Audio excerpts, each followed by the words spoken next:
আচ্ছা, সবাই বলো তো যে যেখানে থাকো সেখানে কত ঠান্ডা পড়েছে।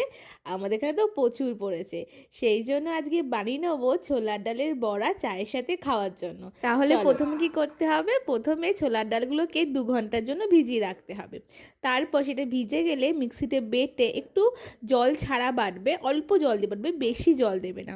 তার মধ্যে আদা কুচি, রসুন কুচি, পেঁয়াজ কুচি, লঙ্কা কুচি, নুন, হলুদ, কাশ্মীরি লঙ্কার গুঁড়ো, ধনে, জিরে, শুকনো লঙ্কা বাটা আমি একসাথে বেটে নিয়েছিলাম। আমার কি তৈরি থাকে সেটা, সেই জন্য একসাথে দিয়ে দিলাম।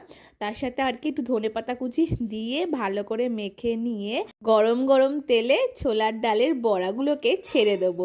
আর হ্যাঁ, ভালো করে কিন্তু ভাজতে হবে, নালে কিন্তু মচমচে হবে না। একটু টাইম নিয়ে ধৈর্য ধরে ভালো করে ভাজবে, তাহলে এই মচমচে ছোলার ডালের বড়া পেয়ে যাবে। আর সাথে কিন্তু চা করতে ভুলো না। আর এনজয় করো ছোলার ডালের বড়া।